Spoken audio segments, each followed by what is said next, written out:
आज world suicide day है और आपको जान के आश्चर्य होगा कि पूरी दुनिया में WHO के आंकड़े के अनुसार एक साल कम से कम 7 लाख लोग अपनी जान गंवाते हैं सुसाइड के थ्रू। आंकड़े कहने के लिए थोड़े और ज़्यादा नहीं है। सबसे इम्पॉर्टेंट चीज़ है ये है कि सुसाइड जो मेरी नज़र में है वो अपनी प्रॉब्लम को अपने नियरर और डियरर वन को ट्रांसफ़र करना है। यानी सुसाइड किसी भी प्रॉब्लम का सोल्यूशन नहीं है। नो डाउट उस आदमी को प्रेजेंट उस इंस्टेंट पे यही लगता है कि जिस समस्याओं से वो जूझ रहा है या जो परेशानी उसके दिमाग में जहन में चल रही है, जो उसे सुसाइडल थॉट पैदा कर रही है या सुसाइड के लिए कमिट कर रही है, उसका समाधान केवल सुसाइड है, जबकि ऐसा नहीं है। किसी भी आप सिनेरियो में इस बात को अप्लाई करके देख सकते हैं। जब किसी भी घर में कोई भी पर्सन सुसाइड करता है तो वो अपनी प्रॉब्लम को अपने बच्चों को, अपनी बीवी को, अपने घर वालों को, अपने माँ बाप को ट्रांसफ़र करके जाता है। रियली में वो सोल्यूशन नहीं है।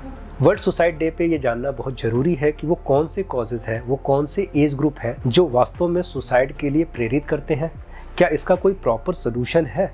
क्या हम समय रहते इस बात को फाइंड आउट कर सकते हैं कि सुसाइड से पहले एक बंदे की काउंसलिंग और बाकी कुछ उपायों पे हम विचार कर सकें जिसके थ्रू उसे सुसाइड करने से बचा सकें? ऐसे ढेर सारे एस्पेक्ट हैं और रियल मायने में यदि सही समय पे सही इंटरवेंशन कर लिया जाए तो ऐसे लोगों को काफ़ी हद तक सुसाइड करने से बचाया जा सकता है और इसका एक बहुत अच्छा सोल्यूशन है। सो दैट्स वाई आज हम इस बारे में चर्चा करेंगे कि सुसाइडल थॉट किस एज ग्रुप में आते हैं, कौन से फैक्टर्स हैं जो उसके लिए रिस्पॉन्सिबल है और आपकी स्ट्रैटेजी क्या होनी चाहिए जब आज खास करके ऐसे थॉट्स आपके दिमाग में बने रहते हैं। मैं डॉक्टर अतुल कुमार सिंह निरामया होम्योपैथिक अपने इस चैनल में आपका स्वागत करता हूं। उम्मीद करता हूं कि आपको हमारे वीडियोस पसंद आ रहे होंगे। यदि आ रहे हैं तो लाइक करिए, शेयर करिए और यदि अभी तक आपने हमारा चैनल सब्सक्राइब नहीं किया तो जरूर सब्सक्राइब करिए और इस वीडियो को लास्ट तक जरूर देखिएगा क्योंकि ढेर सारी चीज़ें आपको मालूम चलने वाली हैं और ज़रूर यदि आपको पसंद आए तो बाकी लोगों से ज़रूर शेयर करिएगा।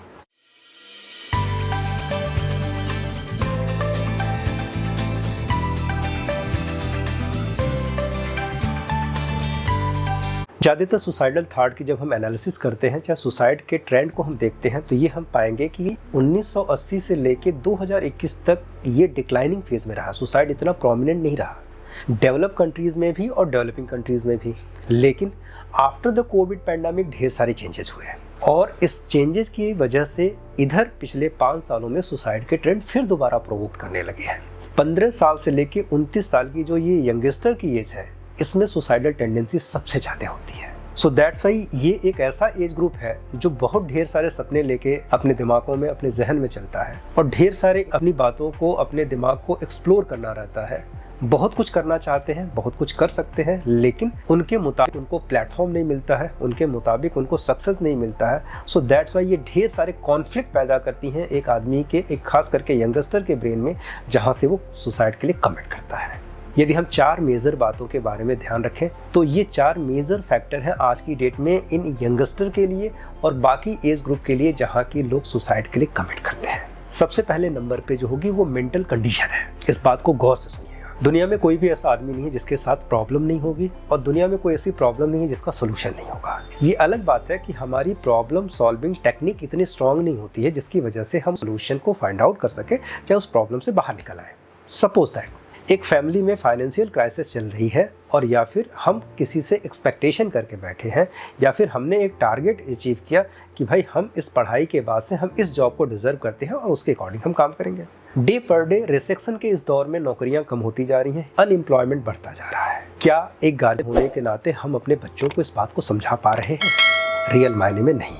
क्या वास्तव में एजुकेशन का मतलब एम्प्लॉयमेंट ही है और क्या एजुकेशन का मतलब गवर्नमेंट जॉब ही है? यदि हम इंडियन एनवायरनमेंट में इस बारे में बात करेंगे तो ज़्यादातर केसेस में ऐसा सही है। हर एक गार्जियन अपने बच्चे से उम्मीद करता है कि आफ्टर द स्टडी वो किसी गवर्नमेंट एम्प्लॉयमेंट में चला जाएगा या फिर किसी अच्छे पैकेज पे काम करेगा। लेकिन दुनिया आपके और हमारे अकॉर्डिंग नहीं चलती है। कंडीशन से समझौता करना पड़ता है। आपने भी किया है, आपके बच्चे को भी करना पड़ेगा और उसकी ऑफिस टीम को ही करना पड़ेगा। सो दैट्स वाई ये हमारी एक्सपेक्टेशन होती है कि हमें इतना मिलना चाहिए। हकीकत में दुनिया में किसी को भी उसके एक्सपेक्टेशन के अकॉर्डिंग नहीं मिला है। सो दैट्स वाई ये प्रॉब्लम है कि हमें इतना मिलना चाहिए। सोल्यूशन ये है कि यदि इतना नहीं मिल रहा है तो हम किस मिनिमम प्रोग्राम के तहत हम एक काम चलाऊ व्यवस्था पे काम कर सकते हैं।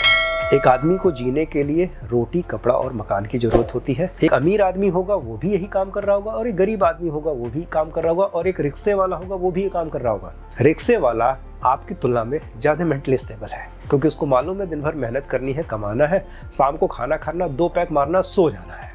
इसीलिए उसके पास कोई मेंटल टेंशन नहीं, उसकी फ्यूचर प्लानिंग नहीं, लेकिन आपकी फ्यूचर प्लानिंग आपको बॉदर कर रही है। सो that's Y problem solving technique यदि आपकी सही है तो पहले कॉज से आप काफ़ी हद तक बच सकते हैं। दूसरे नंबर पे आती है इकोनॉमिक प्रॉब्लम। आजकल की डेट में दुनिया में हर एक आदमी इकोनॉमिक प्रॉब्लम से सफ़र कर रहा है। ज़रूरत कितनी है इस बात को हमेशा समझना पड़ेगा, जो कि अभी मैंने पिछले बात में बताया। हर एक आदमी को 2 जून की रोटी चाहिए। अब ये अलग बात है कि उसकी फ्यूचर प्लानिंग और बाकी सब चीज़ें इतनी ज़्यादा प्रोवोक्ड है, उसके अकॉर्डिंग वो बार बार परेशान हो रहा है और अपने आप के लिए परेशानी क्रिएट कर रहा है। हमेशा वो प्रेशर और स्ट्रेस में है। आपके अकॉर्डिंग न सुबह होगी न शाम होगी, आपके अकॉर्डिंग मौसम भी नहीं होगा और आपके अकॉर्डिंग आपकी फाइनेंशियल कंडीशन भी हमेशा एक जैसी नहीं रहेगी। सो दैट्स वाई एक बैकअप प्लान के ऊपर चलना पड़ता है। कभी फ्यूचर में यदि समय मिला तो हम इस इकोनॉमिक प्रॉब्लम को सॉल्व करने के तरीके के बारे में बताएंगे। हम 7 स्टेजेस ऑफ द स्टेबिलिटी को बताएंगे, फाइनेंशियल स्टेबिलिटी को, कि कैसे एक लोअर क्लास, एक मिडिल क्लास और एक अपर क्लास अपने आप को स्टेबलाइज करके चल सकता है। तो सबसे बड़ी बात है, फ्यूचर बाद में आएगा, प्रेजेंट ही फ्यूचर को डिफाइन करेगा। सबसे ज़रूरी है प्रेजेंट को अच्छा करिए, फ्यूचर अपने आप अच्छा होगा।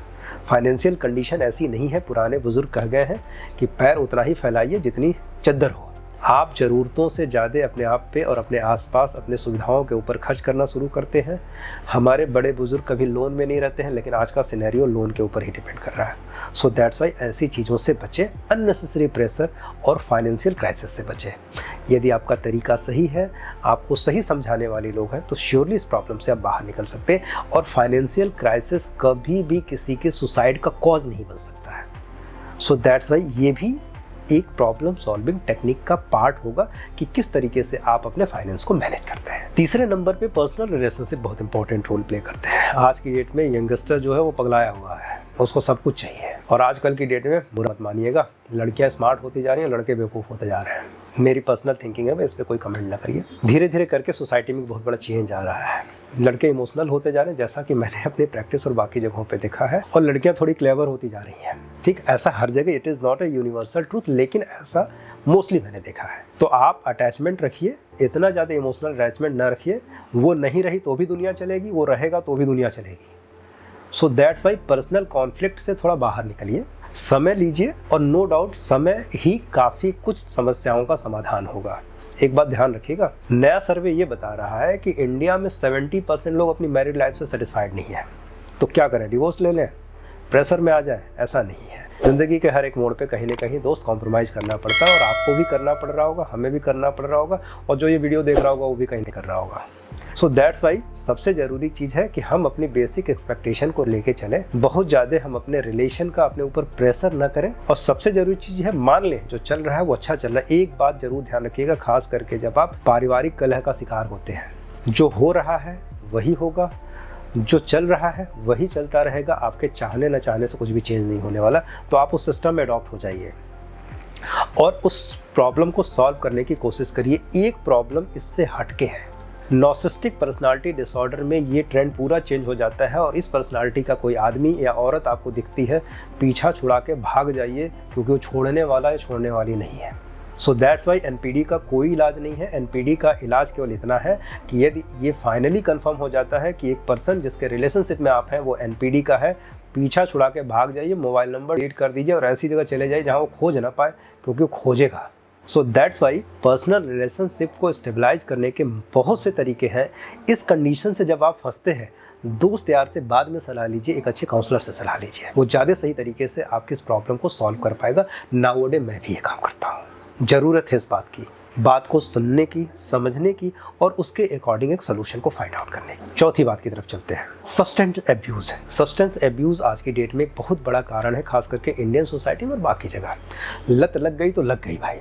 आदत से पीछा छुड़ाना इतना आसान काम नहीं होता है। जब मेरे पास भी ऐसे पेशेंट आते हैं, और चाहे पेशेंट के अटेंडेंट आते हैं, सर दारू छुड़ाने की दवा बता दीजिए, सर गुटखा छुड़ाने की दवा बता दीजिए, सर चुपके से दे देंगे दवा। दोस्त ऐसा कुछ भी नहीं है, कोई ऐसी मेडिसिन नहीं है जो सब्सटेंस एब्यूज़ को, जब तक कि वो पर्सन खुद न समझे कि it is not a good thing, society में इसको सही तरीके से नहीं देखा जाता है, और ये वास्तव में हमारे लिए घातक है। यदि वास्तव में ये बात एक काउंसलर उसको समझाने में कामयाब रहा तो वो सही ट्रैक पे आएगा। अदरवाइज शराब पी के, ड्रग एब्यूज़ करके, कोकीन और बाकी हीरोइन लेके ढेर सारे लोग सुसाइड कर लेते हैं। हैं और कमिटेड हो जाते हैं।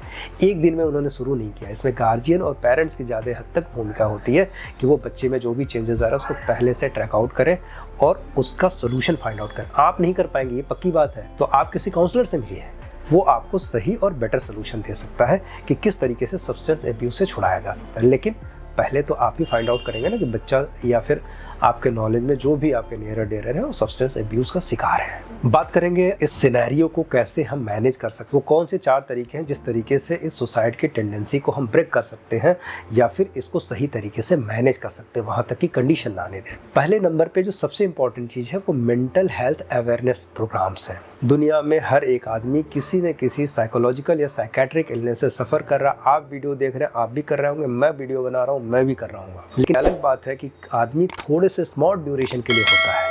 लंबे दौरान यदि वो किसी मानसिक परेशानी से जूझ रहा है तो उसको फाइंड आउट करने की ज़रूरत है as early as the detection of problem, as early as the solution of the problem. तो समय पे यदि हम फाइंड आउट कर लें तो नो डाउट पहले तो हमें समझना पड़ेगा ना कि ऐसी दिक्कत हो रही है, तब तो हम समस्या का समाधान निकालेंगे। सो दैट्स वाई पहले आप इस तरह के प्रोग्राम और कैंपेन का हिस्सा बनिए। नो डाउट गवर्नमेंट ही नहीं, ढेर सारी ऑर्गेनाइजेशन इस मेंटल हेल्थ अवेयरनेस प्रोग्राम को चलाती हैं और इसके ऊपर काफ़ी अच्छा काम, ढेर सारे एनजीओ इसमें अच्छा काम कर रहे हैं। कुछ नहीं समझ में आ रहा है तो आप भक्ति में लीन हो जाइए, मंदिर में लीन हो जाइए, किसी अच्छे बाबा में लीन होइएगा भैया, बुरे में ना, ठीक है। दूसरी बात सबसे इंपॉर्टेंट और सेकेंड चीज़ है काउंसलिंग। यदि आपकी प्रॉब्लम सॉल्व हो जाती है, नो डाउट आप इस बात को प्रैक्टिकली भी समझ के देखिएगा। आप अपने घर में किसी को समझाते हैं, वो बात समझने को तैयार नहीं है। आपका बच्चा अल्कोहलिक हो गया है, समझाते समझाते थक जाएंगे, वो समझेगा नहीं। जो काउंसलर होता है उसको ऑलरेडी उसके लिए ढेर सारी स्ट्रेटजी मालूम है, उसके पास ढेर सारे प्रोग्राम्स हैं जिस तरीके से वो काउंसलिंग के स्टेप बाय स्टेप को फॉलो करते हुए उसे इस चीज़ से बाहर निकालेगा। वो रूट कॉज को फाइंड आउट करेगा। होम्योपैथी में भी हम लोग ये काम करते हैं। जब हमने बोला ना कि घर के अटेंडेंट आते हैं, बोलते हैं दारू छुड़ाने की दवा दे दी, कोई दवा नहीं होती। लेकिन यदि कोई बंदा डिप्रेशन में है जहाँ से उसने अल्कोहल कंजम्पशन शुरू किया तो नो डाउट उसकी काउंसलिंग की जाती है कि भाई सीधी सी बात है, जो हो गया उसे फॉरगेट कर लो, ऊपर वाला तुमसे कुछ और एक्सपेक्टेशन करता है। जैसे डॉक्टर अब्दुल कलाम साहब वाली स्टोरी, उनको भी कभी सुसाइडल थॉट आया होगा। किसी ने बोला होगा कि बेटा तुम इसके लिए नहीं बन रहे, सीडीएस की तैयारी में क्यों लगे हुए हो, सीडीएस से भी बड़ी अपॉर्चुनिटी तुम्हारा वेट कर रही है। उन्होंने इस बात को समझा, लेकिन वहीं कई ऐसे लोग होंगे जो नहीं समझ पाए होंगे, जिनका इम्पैक्ट उन बातों के लिए नेग्लिजिबल रहा होगा और वो कमिट कर गया होंगे। सो that's Y counselling is a very important part. जब आप प्रॉब्लम को फाइंड आउट करते हैं एक अच्छे काउंसलर से मिलिए। मेरा ऐसा मानना है आज की डेट में साइकेट्रिक डॉक्टर की ज़रूरत कम है, काउंसलर की ज़्यादा है। इसीलिए एजुकेशन डिपार्टमेंट भी हर एक स्कूल में काउंसलर का अपॉइंटमेंट के लिए रिकमेंडेशन देता है। ये अलग बात है कि वो काउंसलर अपॉइंट करें या ना करें। तीसरे नंबर पे जो सबसे इंपॉर्टेंट चीज़ होती है वो कोऑपरेशन। देखिए, आप कई बार अपनी प्रॉब्लम को अपने घर वालों से शेयर नहीं कर पाते हैं, लेकिन अपने दोस्तों, नियरर और डियरर जिनके ऊपर आप फेथ करते हैं कि वो आपकी बातों को समझेंगे, उनसे आप शेयर करते हैं। यहाँ दोस्त की यूटिलिटी बढ़ जाती है। एक अच्छा दोस्त वो है जो आपकी बातों को समझे, आपकी बातों की सही तरीके से एनालिसिस करके आपको सही सलाह दे सके। सो दैट्स वाई जब तक आप उनसे शेयर नहीं करेंगे तब तक इस प्रॉब्लम से बाहर नहीं निकल पाएंगे। लेकिन सबसे मत शेयर करिए। इसलिए ज़िंदगी में अच्छे दोस्तों का होना जरूरी है। कोई जरूरी नहीं आपके पास 1000 दोस्त हो, एक ही हो, 2 ही हो, लेकिन वो बुरे को बुरे और अच्छे को अच्छा कह सके। ऐसे लोग बहुत कम होते हैं, कलयुगी समय चल रहा ना। सो दैट्स वाई ऐसे लोगों की संख्या कम होती है। फिर भी यदि आप कोऑपरेशन फील करें या फिर कोई आपको कोऑपरेट कर रहा हो तो नो डाउट इस सुसाइडल टेंडेंसी या सुसाइडल थॉट से निकलने में काफ़ी हद तक आपके लिए मददगार होगा। 4th नंबर पे जो सबसे इंपॉर्टेंट चीज़ है वो हॉटलाइन। ध्यान से समझिएगा, आज की डेट में कोई सुसाइड कर रहा है इसको भी ऑफेंसिव माना जाता है, उसके लिए भी ढेर सारी धाराएं हैं। कोई आदमी अपने आप को आग जला के आग लगा रहा है, उसको भी पुलिस अरेस्ट कर लेगी। तो ढेर सारी ऐसी हॉटलाइंस बनी हुई हैं, ढेर सारे ऐसे एनजीओ काम कर रहे हैं और ढेर सारे ऐसे गवर्नमेंट खास करके डेवलप कंट्रीज़ में ऐसे इक्विपमेंट कर रखी है कि यदि कोई ऐसे कंडीशन से गुजर रहा है तो उसको एक अलग कंडीशन में अलग तरीके से फैसिलिटी प्रोवाइड करवाई जाए। यदि वास्तव में इन सारी चीज़ों को आप सही तरीके से इम्प्लीमेंटेशन में लाए तो नो डाउट आप काफ़ी हद तक परसिस्टेंट सुसाइडल थॉट से बाहर निकल सकते हैं और जो ये इम्पल्सिव थॉट आते हैं सुसाइड के, उससे रुक सकते हैं। ध्यान दीजिएगा, बहुत गौर से समझिएगा, सुसाइडल थॉट हमेशा इम्पल्सिव होते हैं, प्लान्ड नहीं होते हैं। यदि आप डिफ्रेंशिएट करेंगे तो प्लान्ड सुसाइड बहुत कम होते हैं और इम्पल्सिव सुसाइड सबसे ज़्यादा होते हैं। ट्रेन आ रही है, कूद गए, लेकिन 2 मिनट के लिए आपको सोचने का मौका मिलता, नहीं कूदते आप। बिल्डिंग देखी, कूद गए, दिमाग में थॉट चला, लेकिन 2 मिनट सोचने के लिए यदि किसी ने कॉल कर लिया, थोड़ी सी आपसे बात कर ली, आपके दिमाग से वो थॉट वैनिश आउट हो जाता है। सो दैट्स वाई यदि वास्तव में सही समय पे सही तरीके से इसका इम्प्लीमेंटेशन किया जाए तो नो डाउट सुसाइड से काफ़ी हद तक बचाया जा सकता है और बचा जा सकता है। ज़रूरत है एक अच्छे काउंसलर, कुछ अच्छे दोस्तों की, कुछ अच्छी संगति की और कुछ अच्छे उपायों की। वीडियो यदि आपको अच्छा लगा हो तो बाकी लोगों से भी शेयर करिएगा भाई। और इस वीडियो बनाने का पर्पज मेरा फ्रूटफुल हो जाए यदि हम इस वीडियो की मदद से 2, 4, 10 लोगों को भी सुसाइडल थॉट को वैनिश आउट करने में मदद कर सके और या फिर उनके अंदर से इस टेंडेंसी को रिमूव कर सके। Thank you very much. Doctor Atul Kumar Singh, Niramaya homeopathy.